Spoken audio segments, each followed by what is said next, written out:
Today we are talking about Feng Shui, and hopefully I pronounced that right. If not, Megan's gonna correct me.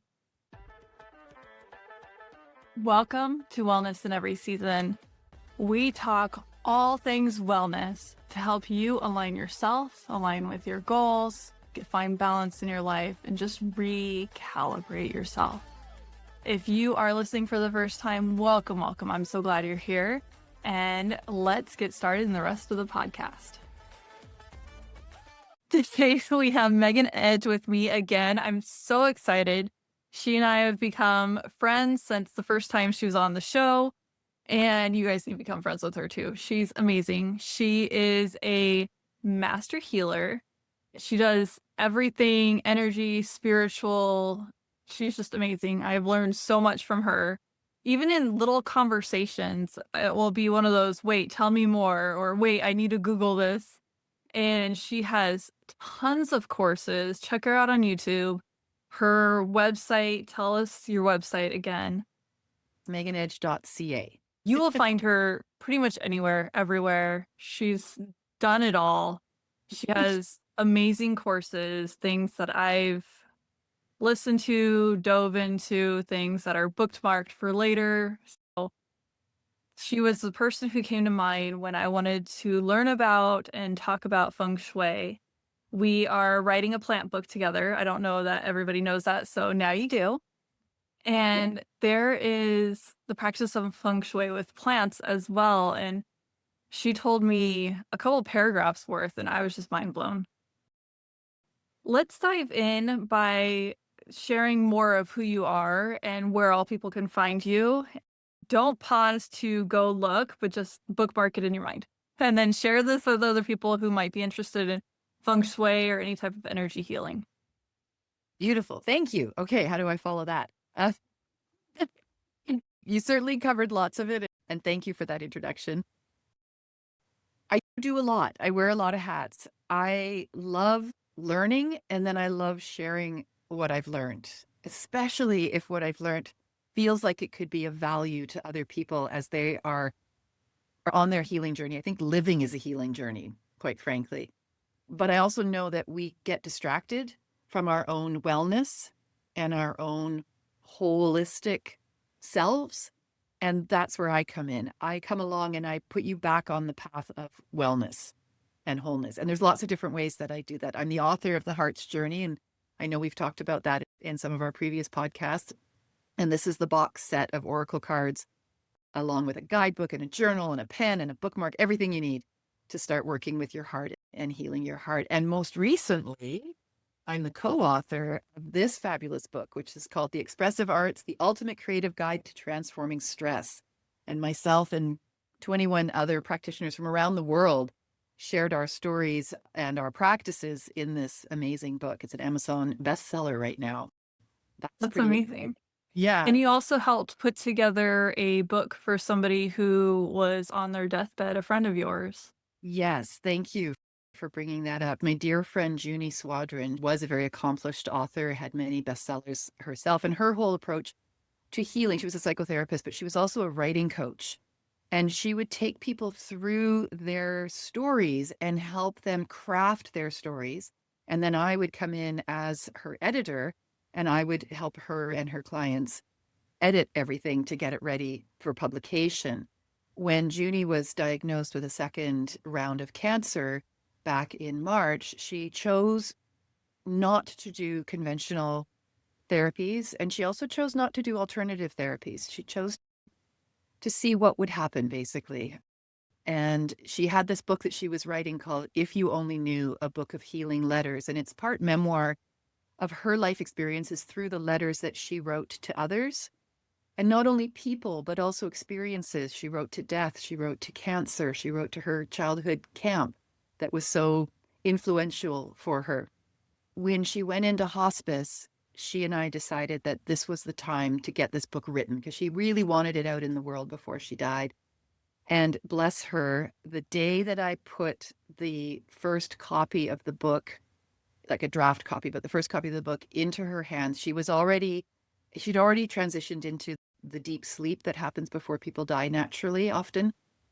So she wasn't really aware. But what I did is I took her hands and I put the book in her hands, and then I put the book on her chest with her hands over the book. And I said, Junie, we did it. We did it. You're holding your book. And she took this big sigh, like this big, huge sigh came out of her. And then she went back into her sleep. So I know that she knew that we had done it, that we'd completed it. And the next day she passed away. So I now have we're, goosebumps like all the way up to my scalp. Whew. yeah, me too. So now the publisher and I are just working on the very last finessings of it. My daughter's working on the cover art, and we're hoping that by middle to end of October, the book will be ready to be published on Amazon and it will be out in the world for people to read. And her hope with this book was that it would be received similarly to Chicken Soup for the Soul, that it would be a type of book that could have a whole series where people could send in their most poignant letters that they had written to others or that others had written to them around different themes, similar to the Chicken Soup for the Soul. So that was her vision and her dream that she wants for this book. So that's what we're hoping to create for her as her Wow, life. that's amazing. Yeah. And we will have links to all of these in the show notes. So don't go searching away and get that ADD moment. Stay with us. But Yeah. seriously, share this. As things resonate with you and you think of different people, share this. Wow, you do wear a lot of hats. That just emphasized it right there. Yeah. Let's dive into Feng Shui. What is Yes. it? How old is it? Tell us. Interestingly, when I discovered Feng Shui as a practice, it was a friend of mine who gave me this wonderful book here, which I'll share. It's called The Western Guide to Feng Shui, Room by Room. When she gave this book to me and I started reading through it, I realized I've been doing this for years and years. I can walk into a room and I can feel the energy in the room, and I will know immediately if that bench should be over there and that sofa needs to be in a different place and that plant definitely isn't happy there. And it would drive my first husband absolutely bananas when he'd come home from work and the entire apartment had been rearranged, because I would say to him, the energy needed to shift, the energy needed to change. So finding the practice of Feng Shui helped me to understand, first of all, that's what I'd already been doing intuitively, and also the value of placing things in a room in a particular area or a particular place in order to best utilize the flow of energy. And what it really speaks to is the fact that we have energy around us. We are energetic beings, for one thing, we are electromagnetic beings. And also, there is energy that flows. It flows through our spaces and it can become stagnant or stuck or stopped, even if things are not placed in the room according to the energy of the room and the intentional use of the room. So that's how I came to Feng Shui. I jumped in and adopted it because I loved how easy it was to implement. The history of Feng Shui has been practiced for thousands of years in China, where it comes from. Originally, a Feng Shui master would not be considered master until he, and at the time it was only men, had gone through very and many decades of study. What we are really good at doing in North America is adopting practices from other parts of the world, pulling out the most salient points, creating a newer version that allows the individual to access those teachings in an easier way than the way the traditional masters would have been taught and the trainings that they would have had to have gone through. We've done it with the chakra system that we adopted from India. We've done it with Feng Shui. We've done it with lots of different things. While it's true that some things might get lost in the translation and the simplifying of these practices, what does end up happening is that they become accessible to more people, which means more and more people can benefit from the amazing teachings that are coming out of these really ancient systems. So my question that really comes up for me is if the energy is stuck in a room, is it also stuck for you? Yes. How does that, what's that relationship? Yes. And this is the key takeaway I have found in the way in which North Americans have adopted this practice of Feng Shui. We have a psychological understanding that if the energy in our house is stuck or scattered, that's a reflection of what's happening for us internally. So if you're feeling out of sorts, if you're feeling depressed, if you're feeling like you're not digesting your food properly, even look around your spaces and see where there are messes or see where there are unfinished projects, see where there are dust bunnies. When you clear out your physical home, and your home is a physical expression of yourself, right? It's part of your personality. It's how you present to the world in a very personal way. When you clean that, you feel better. Your brain is not as cluttered. You're not distracted by that pile of dust bunnies that you know you should get to, but you just haven't yet. So a clean home, a clean and uncluttered home becomes a psychological tool for us to also feel clear and uncluttered in our minds and in our bodies.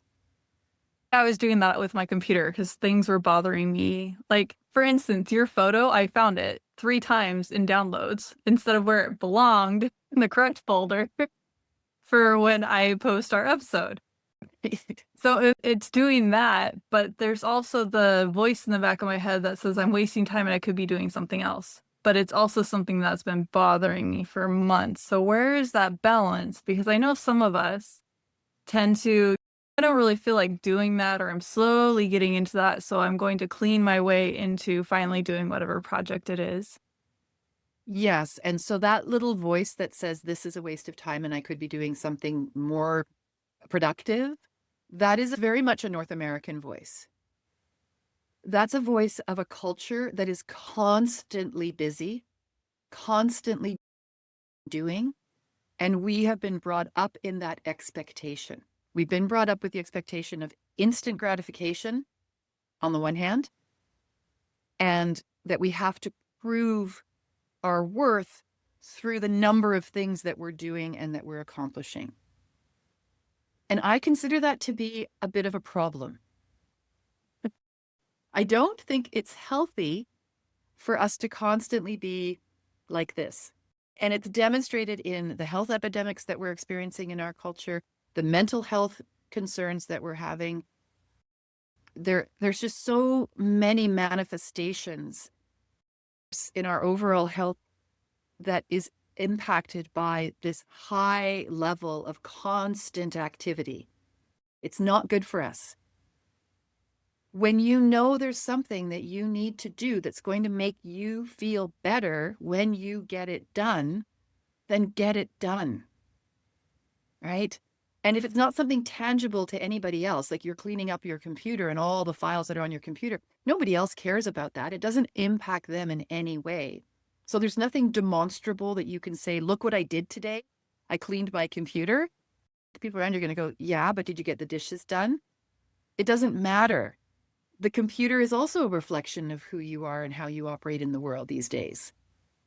So if you're looking for that peace of mind and that calm, and you're someone who really does like to be organized, then that becomes a piece of self-care to clean up those files and get your computer functioning so that it works for you instead of you working on it. Oh, and cleaning up, I'm hoping I can find those couple of files that I'm looking for. And when I am doing things like that, I try to put on more like chakra clearing music or meditation, stuff like that, singing bowls, something like that, where I can feel like I'm taking care of my spiritual wellness as well. But it sounds like I am no matter what. When? Yes, exactly. You are no matter what, but I also love that you're putting on music and you're creating an environment where there's a recognition that the work you're doing is somehow sacred. Mhm. I have a whole process that I take people through around cleaning their homes, like how people talk about a spring cleaning. Yes. But I advise that people do this at least 4 times a year, do it for every season, do a winter cleaning, a fall cleaning, a summer, a spring. And the thing to do, especially if it is summer or spring, is you open all the windows. You put on the craziest, bestest music. It doesn't matter what it is. It could be opera, it could be Baroque, it could be rock and roll, it could be heavy metal. It's whatever music gets you moving, and you blast that music. And then you start from the farthest part of your house. This does employ some Feng Shui principles. Sorry, Feng Shui. You start at the farthest from the front door of your house. And if you've got a 2-story or 3-story, you start at the top at the farthest and you move through every room. You clean every room. This is a deep clean. It can take a couple of days sometimes, but you clean every room. You get into every corner. You pull the furniture out. You get all the dust bunnies underneath in every single corner. And you move everything to the front door. Like all the energy moves to the front door. The final piece is the foyer or the entrance to your home. And if it's an By apartment that, saying you're moving everything, are you actually moving the furniture to the front? no, Okay. I was gonna say, um, I don't think anybody's gonna be up for that because that's going down the stairs. Okay. you're right. When I say everything, sorry, I mean everything energetic. Okay. But the physical part that you're doing is that you're physically cleaning and then you're sweeping or you're vacuuming. But it's the motion of the sweeping and the vacuuming as you move through each room and then the hallways. And then if there's stairs, down the stairs, that is the symbolic intention to move the energy. Move it. Moves out the front door, wherever that is, and it dissipates. And at that point, the intention is that the energy is neutralized and it just goes out into the world. Huh. I like And the that. world does something with it, right? It was like energy moves like water moves. I like to use that symbolism of water. That's the same way that energy moves. And water is neutral, energy is neutral. It only becomes experienced as positive or negative once we do something with it. True. Just like money. Exactly. And once that clearing has been done at that really deep level, first of all, the whole house feels amazing. Everything looks brighter. Everything feels brighter. The individual feels better. And what can then happen is because energy has been kicked up, it's been disturbed, things that have been in the house in an emotional way that had been stuck in that energy start to move again. So what I've experienced when I've done this is that quite often my husband and I will get into an argument after this has all been done. Or my kids will be really grumpy. Or there'll be some kind of tension that arises because we've released unspoken emotions that had settled into the house and now we have disrupted them. Why do we want to do this then? Because, and I'm glad you asked that because that was the next point, we don't want to be stuck in heavy emotional energy that isn't being addressed. And so in a way, this forces us to address these heavier energies that maybe haven't been looked at or seen. For example, I'll use an example from my first marriage. My first husband, would he come home from work, he'd take off his socks and drop them. It didn't matter where, he just dropped them. He wouldn't pick them up, he wouldn't put them in the laundry. I would find them all over the place. And it would drive me crazy. And I would ask him over and over again, just please pick up your socks. And then I would just stop asking because I wasn't getting anywhere with it. But then we'd do a big, huge clean of the house. And what would we argue about after the house was cleaned? The socks, because they started to clutter up again. And because I had been like forcing myself not to say anything, to not get in his face about it, not get in the way about it, not bug him about it. So I was holding on to that. When I clear out the house, I open up that box and it needs to be cleared out as well. Right. So these are the kinds of conversations or disruptions that can happen after you do a really big, deep cleanse. But once you've talked it out, if you're able to do, then you and the other people in the house are now in a much better place than you were before you did the deep clean. Right. And so all of this ties into the principles of Feng Shui, which is that there needs to be balance in the world. And that qi, which is the name given to the energy that we hold on to, that we have, this qi is the life force. Everything has qi in the teachings of Feng Shui. So the tree outside my window has qi, my dog has qi, my computer has qi. The things in my house all have qi. If that qi isn't flowing and it's not in balance and it's not harmonious, then we get disruption. And the consequence of not clearing out your space is going to be far more impactful than the consequence of clearing your space and then getting into an argument the next day or later that day because the energy has gotten brought to the surface, because at least now you're dealing with it. But things left unsaid over long periods of time that are fostering resentment and anger and bitterness are only going to make you sick. The things that stay in us somatically. That's what I was thinking about. Yes, exactly. It makes me think about how the monthly cycles for a woman. And for me in particular, that's when I'd be like, you know what, I'm done. Because I'm having this release within my body, I want it spiritually as well. And Mm-hmm. that's when I would finally say things that need to be said, release things, forgive for different things. That was my time of release in so many other ways too, besides just the administration flow. Mm-hmm. So that makes sense. And now that I don't have one, because I medically took care of it, probably be the best way to say it, Okay. some of that stuff is missing. So that does make sense. And just, was it yesterday or this morning? I don't even remember now. How bad is that? This last week has been a month for me, Mm. but we have robot vacuums. It's amazing. Love it. We have 2 dogs, 4 kids. Yes, please. They're on every floor. But I was realizing that I think the brush needs to be switched out, the one that gets the corners.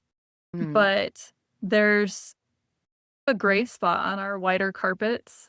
And I started to brush it, and it was like, oh, okay, I need to vacuum the corners or have one of the kids do it and do the baseboards as well. And I've been so busy with everything else going on, I haven't noticed something as simple and small as that. So it makes sense. And it was making me wonder, I wonder how much is underneath. And our dogs don't really come upstairs very often, but I wonder how much is underneath dust bunny wise, the dressers that the robot vacuum can't get under. And Yes. we made sure our beds are clear so that the robot vacuum can go under the beds, but that doesn't mean they can get the really small corners or some of the furniture pieces like this one where the legs are tight enough that it can't get under. Mm. So that totally makes sense. And Yeah. normally we take everything off the walls and I basically mop the walls I use a mop and I use Yeah. basically the same spray as I use on the floors. I use a vinegar spray. And I haven't done that for a year or two. So I know that we have some dust bunnies going on, even though all of our kids, everyone in the family does chores every morning. We have it very basic clean, but the deeper cleaning does make sense. And the Right. question that I have with that, so I love Marie Kondo method, and I can see Feng Shui in there. She's Chinese. How much are you decluttering along with this? I assume because you're touching everything and moving things, that is naturally happening. That can certainly be a layer that you add to your deep cleaning, which is to really take stock of what you are surrounding yourself with in terms of objects and items, and how many of those objects and items do you really love and they bring you joy when you look at them or when you use them, and how many are just cluttered, and that gift that you got for your wedding from Aunt so and so that you never liked, but you felt like you had to hold on to it, that's a negative attachment to that item. Someone else will love it. Maybe it's time that it leaves the house so that when you look at it, you're not reminded of a guilty feeling of, I wish I liked this, but I don't. Right? Because the objects that we surround ourselves with, we have a relationship with them in terms of how we feel when we look at them or when we use them or interact with them. And so if every time you look at something, you feel guilt, that guilt is building up in your body. It's staying in your body. You're not releasing it. It's just sitting there, and it will eventually become a disease, an illness, or an injury because it's going to try to get your attention because your body doesn't want to hold on to guilt. Mhm. So, yes, the decluttering is a part of that. And there are people who've made their entire careers around helping other people declutter because it can be a deeply emotional process and it can bring up a lot of emotional and energetic responses. And so having somebody to help you do that if it feels overwhelming, I think is a perfectly acceptable thing to do. Yeah. And what I was thinking about, because I know so many people, that's probably a better way to say it, that have a ton of shoes, but their shoe size has grown as they've gotten older because the muscles start relaxing in the feet. Right. Or who keep telling themselves, that they're going to be back in this career at some point. So they're going to keep the clothes for that career, who are going to be this certain weight at some point. So they keep those clothes. That is a perfect place to start. What I Yeah. recommend doing, because I've had declutter programs as well, is start with the things that are easy Yeah. and start. If you want one place to start, is put all like items together throughout your house. My father this always makes me laugh because tools are very expensive. He Hmm. has 5 sets of tools around the house. I bet that was very interesting for them when they moved to bring all of them together into one house. Um, but if we have that toolbox and we just have the tools that we need for that project and we go and finish that project and then put them back, we all have different areas of our lives where we do that. For him, it's tools. For some people, it's shoes. For other people, it could be pens. It could be whatever. So there's a great reminder of that. But I know also with Feng Shui, it can be about the heaviness Mm. in a room by like chunky furniture. How does that part work? So that's where we're looking at what is the purpose of the room? What purpose does it serve in the house? Let's start with the entranceway to the house, for example. That's the bridge between the personal space inside the house and the public space outside of the house. When we invite someone into our home, it's a very personal act to invite someone into our home. What do we want them to experience? How do we want them to feel when they step across that threshold and into our foyer or mudroom or front room, whatever people call it? What experience do we want them to have? Do we want them to have to step over shoes and not be able to put their coat up on the hook because there's 3 coats already on that? Do we want them to come in and feel claustrophobic because there's no room to move?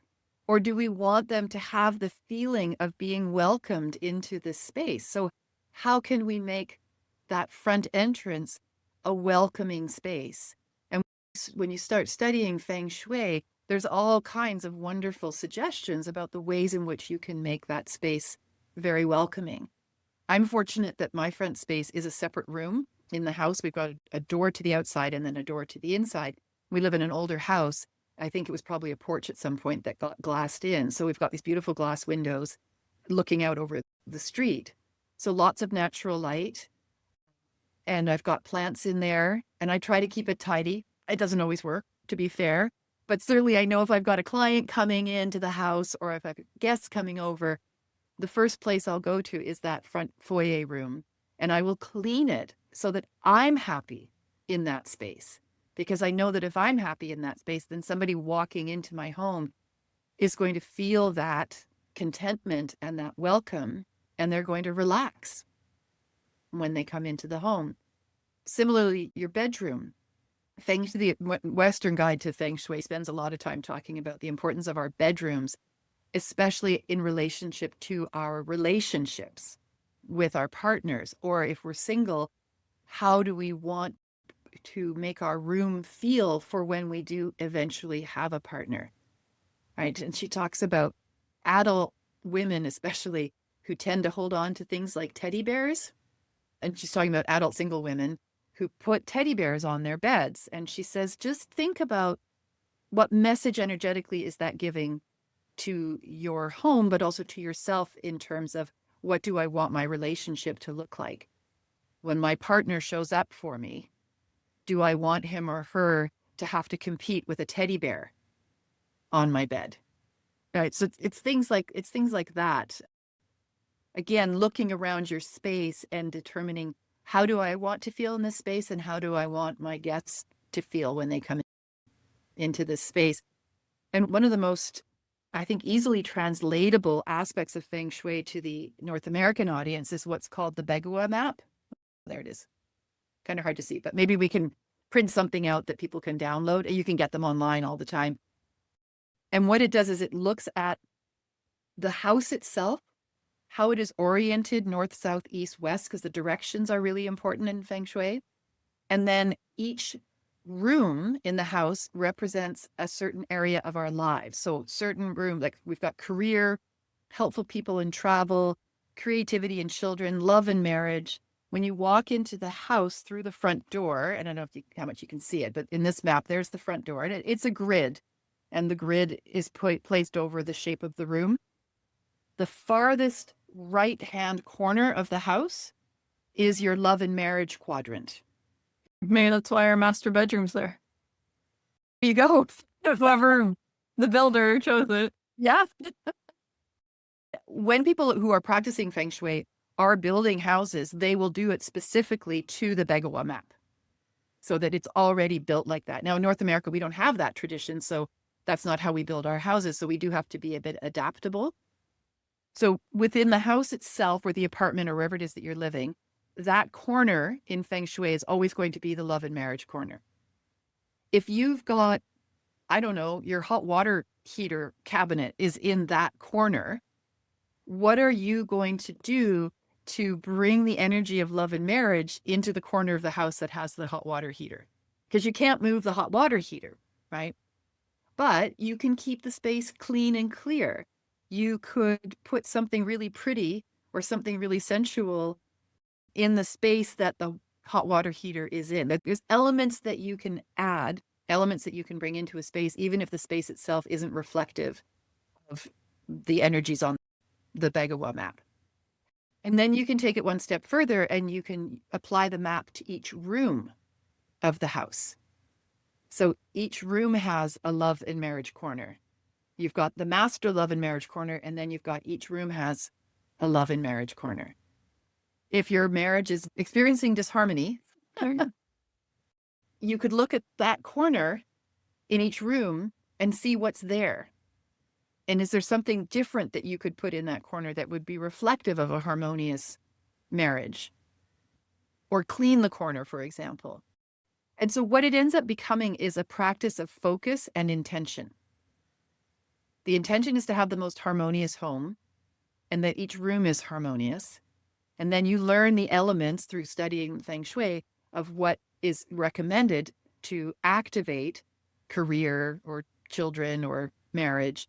And then you find those elements and you include them in that part of the house. Okay, that makes sense. Yeah. What are And the you can, areas? what's that? So we have the top corner. Oh, What's the other. closest to the door? So when you come in the door, the right side is helpful people and travel. Oh, that's our And bathroom. the left side is knowledge and self-cultivation. Toy room.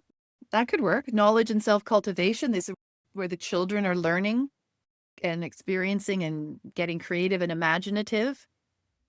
That's definitely self-cultivation. Helpful people in travel, if that's your bathroom, you could have an image in the bathroom, like a painting on the wall or a picture on the wall that is of some exotic location or some place that you've traveled to before or where you would love to go. You could put that element in there. You don't have to redesign every single room and make it theme-based. It's more about bringing in those elements. And so that when you see that element, your consciousness goes to, oh, that beautiful place that we once went to. And we had so much fun there. And oh, I just feel so good whenever I see that picture. That helps you feel good, right? Mm. Which is ultimately, for me, my interpretation of Feng Shui, that would be why I would want to work with these elements, is because I want to feel good. I want the people in my house to feel good. I want my children to succeed and feel happy in their lives. I want my marriage to be harmonious and loving. And so with that intention, if I'm finding that those things aren't happening, I can use this practice as a way to zero in my focus and my intention to change the things that need to be changed in order to foster that beautiful, harmonious home. And it's not something where you need to go shopping. You can easily shop your own house. That's what my cousin calls it, who's an interior designer. You can go in and you can move things around in your house. So I'm already thinking, okay, what picture do I already have around that I can put in that bathroom? I do have a photo there, but it's a place where we used to live, another state. So it could work, but I'm sure I could find something better. And I'm sure I already have that same size photo, or I have something from our travels that I could easily put on a shelf in there. If you're thinking, oh no, I need to go shopping, or I have an excuse to go shopping. No, no, you can look around your house. We all have more than we need in our houses. Yes. Even me, who likes to throw away things, because I swear my husband came in to give our dog medicine and he put this on my desk. Why does it need to be on my desk? And I keep finding it on the floor. It's my daughter's. It's Little Mermaid. And you know where that's going? Because I keep finding it on the floor. Just went in the trash.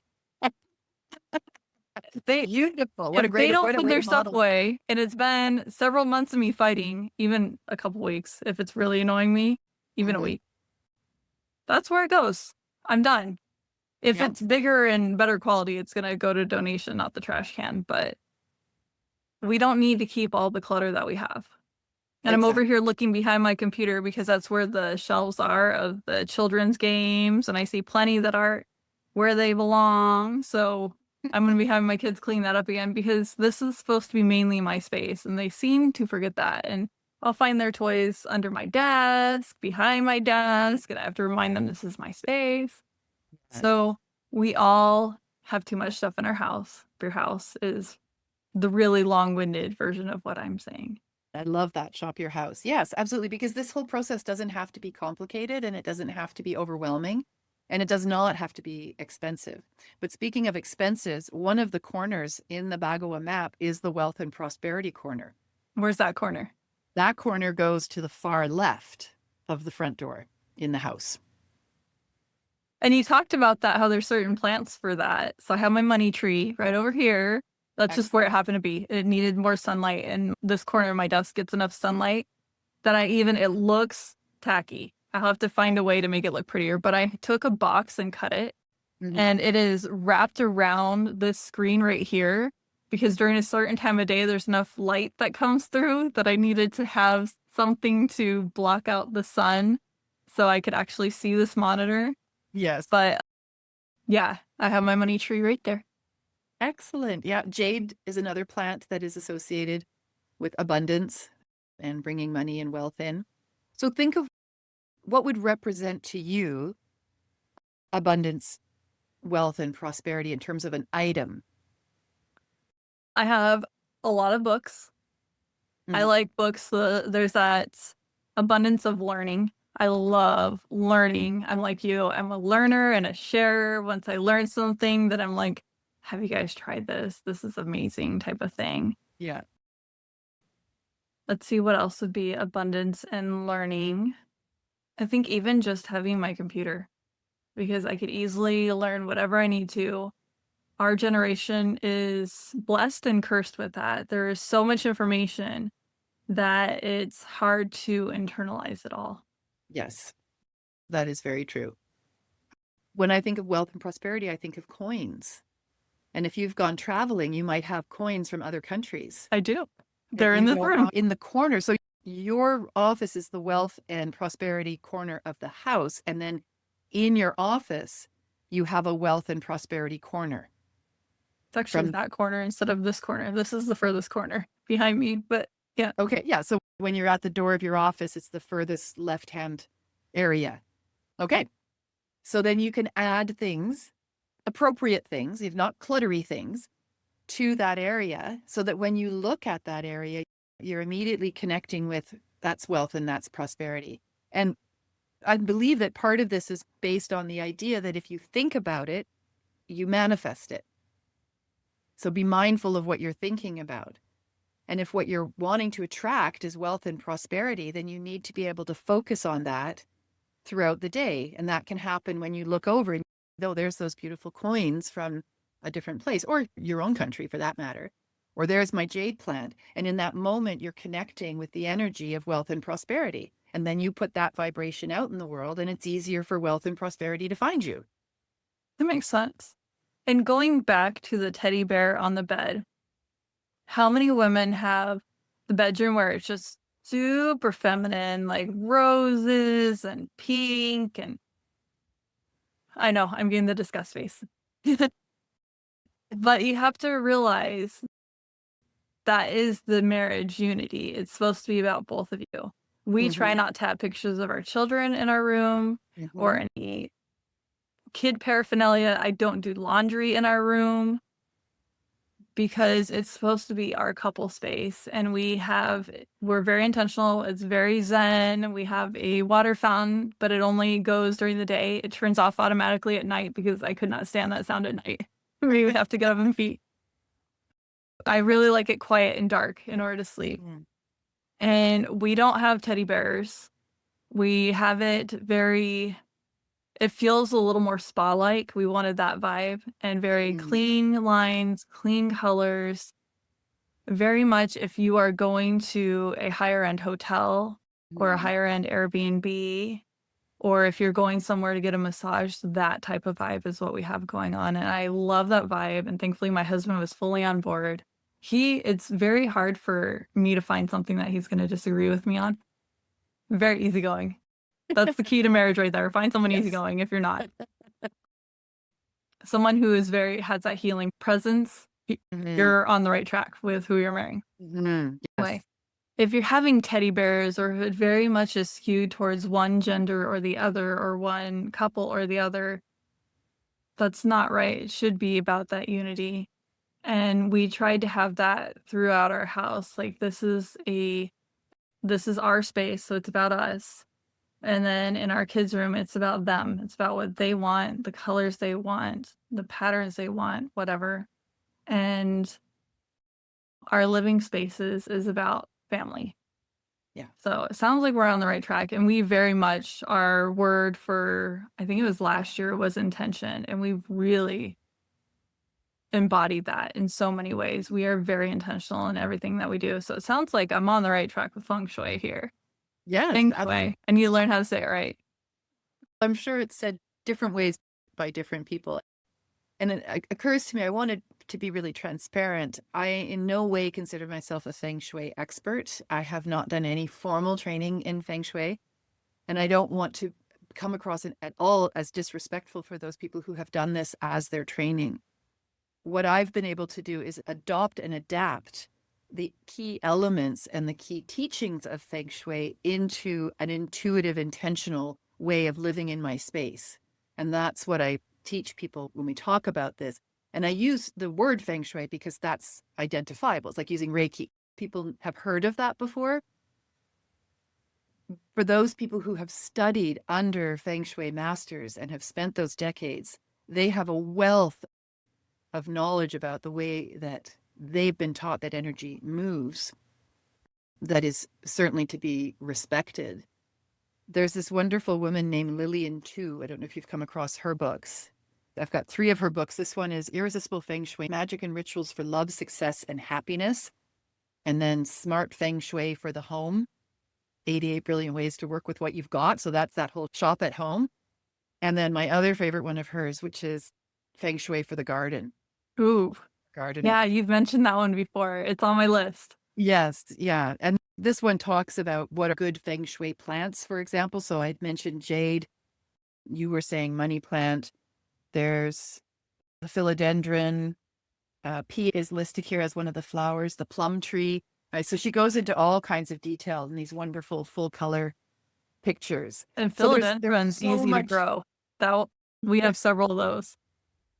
there's so much information and so many ways that you can implement these ideas. At the end of the day, it's you trusting your intuition about what feels good for you. And I remember when I first learned about Lillian Tu and I started reading her books, one of the things she said is that she had been one of the few women at the time who had been taken under the wing of a Feng Shui master. And the reason she wrote these books is because she believed that this should be accessible to anyone who's interested in it. And she did share that she found some of the teachings on it has to be like this, to not be as intuitive as she wanted them to be, or as she felt that they could be. And so she broke away from the hard line of traditional Feng Shui and wrote these books and made the information available to the layperson who would want to learn more about it and to have that harmonious living space. Yeah. Can you show us those books and say the names of them again? And we can have them in the description as well. Hmm. Gardeners. Feng Shui for Gardeners, The Art of Living in Perfect Balance with Your Garden Environment. And that could be your balcony as well. It could even be the plants in your house. And then this one is Smart Feng Shui for the home. 188 brilliant ways to work with what you've got.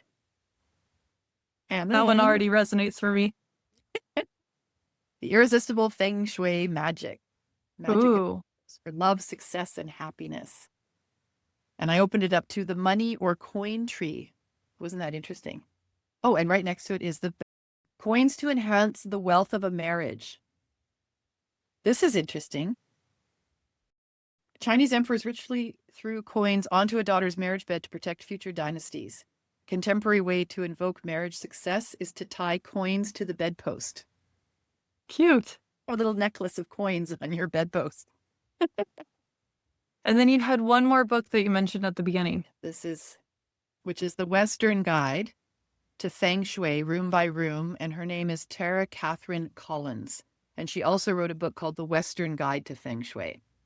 Perfect. And that's really a majority of the listeners are in the United States, and they're mostly Western culture as well. So that resonates for so many of us.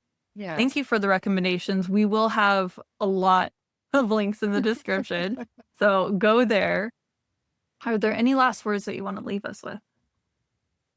I believe that it is so important that we are aware of our environment and what we are bringing into our environment, what we are holding on to in our environment, and how our environment impacts us, how it affects us. There's not a lot of places in our lives where we get to exert true control. One place is over our own responses and reactions to the world around us, but we don't have control over other people's responses and reactions or their behaviors or their beliefs or anything along those lines. But your home, no matter how humble or grand, is a space in which you can imprint yourself on that space and, in a sense, exert some control over how it looks and how it presents to the world. And we all want to have a little bit of control in our lives. We all want to feel like there's something that we have control over. But controlling others is not the way to have that. But looking at your space and realizing that it is a reflection of who you are gives you a place to start. And I would say that is an amazing first step in any healing journey. I was actually, maybe because of our conversation today, I don't know, but a couple days ago, I was thinking about that and thinking if I was to start all over again and it was just me, how much of this house would look the way that it does now? And I didn't go any further than just that thought and just, that'd be interesting because each of our family members has influenced each other. My husband has influenced me, I've influenced him, and we were married young. We've been married 16 years now. So, how much have we evolved with each other and like for each other, along with each other? And then our children have changed us and their own unique spirits and what they come with, and just how much of this would be the same if it was just me. And I think that's why men like man caves and women like she caves. I don't know. My daughter and I were talking about this the other day. She said, I want a man cave. I don't want it to be a she cave. I want it to be a man cave. Not that it would have tools and beer and stuff like that, but that it would be her space. Yeah. And that space would be a reflection of herself. I think that's why our bedrooms are so important to us when we're children. I think it's really important that children have a bedroom if they're able to, because it's a place where they can learn how to express themselves and put things on the walls that matter to them and give them joy, as opposed to accommodating other people's ideas, which is what we do in the common space in our homes, hopefully. But that private space is really important to know who you are in that space and how you express yourself. Yeah. And I know I don't have one space that's completely mine in this house. It's all shared with somebody. But I'm grateful for the time that I did live alone. I had my dogs, I still shared, but like, whatever. She had that much of a say. And realizing that eventually this will be fully my space sounds amazing. Once their toys are a little more adult and all of this stuff that's behind on the shelf can go into the toy room. And realizing a couple weeks ago, I was at a friend's house and her children are both in college. And she was taking a little bit, so I just wandered into her front room that is our toy room in our house, but hers, it has a nice couch, some chairs, a table, and a piano, and then there were some musical instruments on the floor in the corner. And just realizing, wow, someday that's gonna be us. Is this what our front room is gonna be like? What is this room even gonna be like? What is no longer a toy room and our kids are old enough that they don't need that type of stuff? Right. It was just like, I don't even know what that room will end up being. Maybe when the kids leave, that's where I put all my extra plants. Who knows? But just realizing how our house is going to be evolving as our children evolve, and it already has. Our Mm, basement was very much a workout area during COVID. And now that we go to the gym, a lot of our workout equipment has been condensed, folded up however it can be, and put away so it can be more of the kids' play area during the winter, especially. And how the guest bedroom, because my husband's now working from home, has become more of his office that happens to have a bed in it. So he could take a nap whenever he wants. And realizing that my oldest is going to middle school next year, so he's going to end up having his own room. And our youngest is going to be rooming with our third kid. So there's going to be that whole change, and that I'm giving him that option of what colors do you want your wall to be. I'm curious if he's going to choose the same paint color or not. If he does, we'll have it, but I'm sure he'll go somewhere else. And I'm mm, very curious to see how he's going to decorate it and what his plan is. And because he's on the taller end, I know he's going to be taller than my husband. My mom's side of the family, the men are all tall and has that body, that frame. So right. guessing he's going there. So we're already going to get him that extra long twin, and it gets to be his space. So I love that idea of we should have spaces that are ours and that it should really reflect us. And that makes sense. And that allows us to feel like we have this space that's safe, that's us, where we can let our spirit go free, because there's so many times in life where we just try and make our spirit smaller to fit in our body, which it's not, Mm, and that we have to put on different masks. So having that space where we can just be us yeah. sounds like that really great exhale. Exactly. And to give ourselves permission to change up our space as we change, as our interests change, as we mature, as we grow, as people come and go in our lives. It's a little bit like getting a haircut after a breakup. It gives us a feeling of, oh, this is a new chapter in my life. This is a new era in my life. So when there are no more children's toys, it becomes an adult space again. And what will that look like? Nothing is permanent except for change. Change is the only thing that doesn't change. And it makes sense. And there's so many people out there who still have their children's toys. They're worth keeping, like they're great quality and they're worth keeping for grandchildren. One bin. It doesn't need to be this huge thing. And that makes it so it feels stagnant for the children who are returning home to visit or to stay for a little bit. It makes them feel like they have to then conform back to who they were, and that's not really fair to them. So I can see where that energy comes from and why it's important. Yeah, absolutely. Oh, this conversation is amazing. I can keep going. But we wanted to give you guys an overview that are listening and watching, and know that you can reach out to Megan Edge to gain more insight. She has her YouTube channel, she has her website. The books are in the description. All of the stuff is in the description. So please check it out. And if you know any people who are feeling really stuck, they can try this hat on, see if this fits. More than likely, it's one of several things that need to change, but this could Mm, be a really great, easy starting point. So yeah. thank you for this conversation. You're so welcome. Not only an easy starting point, but an inexpensive starting point Yes. as well, which is really important. I also wanted to add in that my teaching platform on Learn It Live and the Wellness Universe, I have got all kinds of classes in there as well. Many of them are free. I've got a chakra journey, which is a paid class, but it's 13 individual classes, a class for each of the chakras. So there's lots of things that I'm bringing forward in addition to all of the things that I've already created for people. Oh, that's amazing. And yeah, just energy work. Yeah, energy work in all of its various forms. Yeah. Thank you. Thank you so much for listening to this episode. I hope that you found the answers that you needed and you had some amazing aha moments. Please share this episode with others because it helps us align ourselves and then better align the world so that we can seek the healing that we really are looking for. As part of the legal language, I am a certified life coach with a bachelor's in applied health. That is what I am leaning on for this. This is general advice. Take it as such. See you in the next episode.